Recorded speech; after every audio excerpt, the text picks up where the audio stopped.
Panser amfibi TNI resmi mendarat dan langsung merebut dermaga khusus militer Israel di garis pantai selatan Gaza dalam operasi ofensif yang telah direncanakan sejak 2 pekan terakhir. Keberhasilan pendaratan ini dikonfirmasi oleh pejabat gabungan komando lapangan yang menyebut bahwa unit amfibi TNI bergerak tanpa jeda, memecah sistem pertahanan pantai Israel dan menembus jalur masuk yang sebelumnya dianggap mustahil ditembus.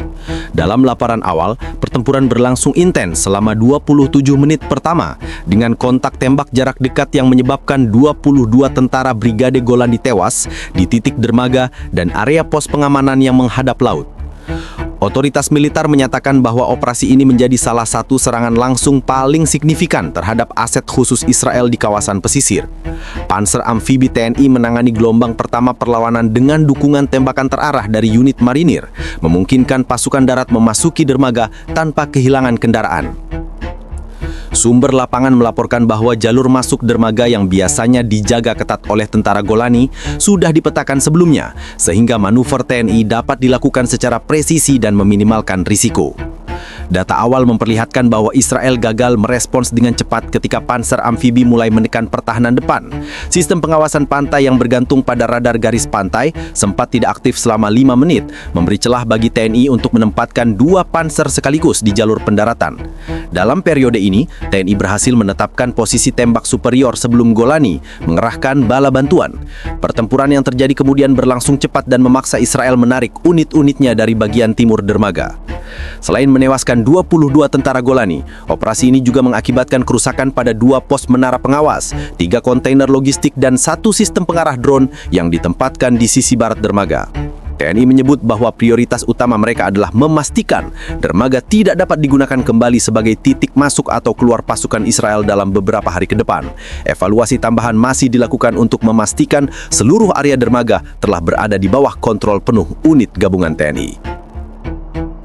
Setelah pendaratan awal yang memastikan 2 panser amfibi TNI berada dalam posisi aman di dermaga, tahap kedua operasi langsung dijalankan untuk memperluas kendali di sepanjang jalur pantai.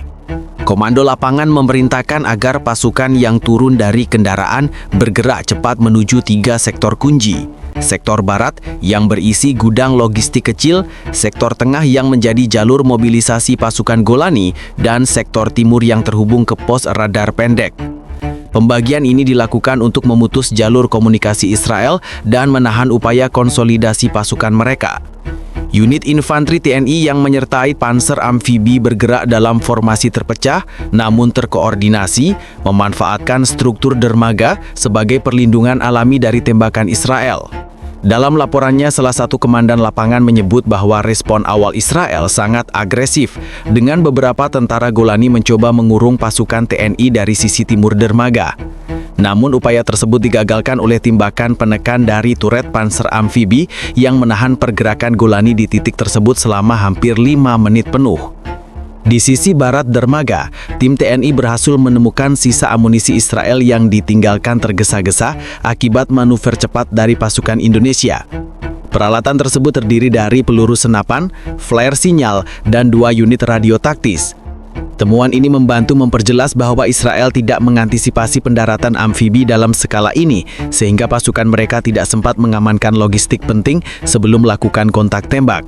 Sementara itu di sektor tengah, pertempuran paling intens tercatat terjadi di jalur akses utama dermaga. Tentara Golani yang tersisa bertahan di balik beton pemecah ombak, memberikan perlawanan cukup kuat sebelum akhirnya terdesak mundur akibat kombinasi tembakan dari panser dan tekanan infanteri TNI. Data lapangan menunjukkan bahwa sebagian besar korban Golani dalam pertempuran ini terjadi pada fase perebutan sektor tengah karena posisi mereka terbuka dan sulit dipertahankan ketika TNI mulai memasuki jalur tersebut dari 2 arah. Evaluasi awal dari sejumlah analis militer menunjukkan bahwa salah satu faktor utama yang mempercepat keberhasilan TNI dalam merebut dermaga khusus militer Israel adalah kegagalan sistem pertahanan Israel dalam membaca pola pendaratan pasukan amfibi. Radar pantai yang seharusnya beroperasi penuh justru mengalami jeda deteksi pada menit-menit kritis, memberikan ruang bagi dua panser amfibi TNI untuk memasuki garis pantai tanpa intersepsi signifikan. Celah ini menjadi titik awal keruntuhan pertahanan Israel di sektor tersebut. Laporan sementara Israel menyebutkan bahwa pasukan Golani di dermaga bekerja dengan jumlah yang tidak ideal untuk menghadapi serangan berskala kendaraan lapis baja. Unit tersebut ditempatkan sebagai pasukan penjaga fasilitas pelabuhan khusus, bukan sebagai lini tempur utama. Akibatnya mereka terpaksa menghadapi tekanan besar dari TNI tanpa memiliki dukungan kendaraan tempur maupun artileri jarak dekat yang biasanya menyertai unit frontline. Hal ini membuat mereka tidak mampu menahan gelombang manuver TNI yang lebih agresif dan terstruktur. Kelemahan berikutnya muncul pada koordinasi internal pasukan Israel. Kanal komunikasi antara pos pantai dan komando pusat sempat mengalami gangguan selama 8 menit, berdasarkan laporan internal yang tersebar setelah bentrokan. Gangguan komunikasi ini menyebabkan lambatnya pengiriman bantuan ke lokasi. Sementara itu, TNI sudah menempatkan panser dan infanteri dalam formasi pertahanan kompak, sehingga pasukan cadangan Israel kesulitan untuk menembus perimeter yang sudah terbentuk. Dari perspektif operasi gabungan, keberhasilan TNI merebut dermaga memberi dampak strategis besar terhadap alur logistik Israel di bagian selatan. Dermaga tersebut selama ini menjadi titik lalu lintas peralatan tempur kecil, suplai teknis, serta jalur masuk keluar satuan Golani yang bertugas di kawasan pesisir. Dengan terganggunya jalur tersebut, Israel dipaksa mengalihkan suplai ke jalur darat yang berada lebih jauh ke utara, sebuah langkah yang memperlambat arus logistik dan meningkatkan risiko intersepsi musuh. Selain itu, jatuhnya dermaga ke tangan TNI menempatkan Israel dalam posisi defensif di sektor yang sebelumnya mereka anggap aman. Operasi ini menggeser dinamika pertempuran dengan menunjukkan bahwa pendaratan berskala kendaraan lapis baja dapat dilakukan secara terukur dan efektif oleh TNI di wilayah yang umumnya dianggap sulit ditembus. Dampak psikologis terhadap pasukan Israel juga tidak dapat diabaikan. Keberhasilan TNI ini memperlihatkan bahwa garis pantai yang sebelumnya menjadi kebanggaan sistem pertahanan mereka tidak lagi berada dalam kategori tidak dapat ditembus. Setelah dermaga berhasil direbut dan seluruh sektor utama berada dalam kendali penuh, TNI memasuki tahap konsolidasi area yang menjadi fokus utama untuk memastikan tidak ada celah yang dapat dimanfaatkan pasukan Israel untuk melakukan serangan balasan cepat. Konsolidasi ini mencakup pembersihan seluruh struktur dermaga, pemeriksaan ulang jalur pendaratan, dan penguatan titik-titik tembak yang dinilai penting untuk mempertahankan posisi strategis tersebut. Tim teknis TNI terlebih dahulu memeriksa stabilitas dermaga mengingat beberapa titik mengalami kerusakan akibat kontak tembak dan ledakan peluru. Pemeriksaan ini dilakukan untuk memastikan kendaraan dan personil dapat bergerak aman di atas struktur yang tersisa. Pada saat yang sama, unit sapuran jauh dan penjinak bahan peledak bergerak menyisir sisi timur dermaga yang dicurigai sebagai lokasi penempatan alat pemicu jarak jauh milik pasukan Israel.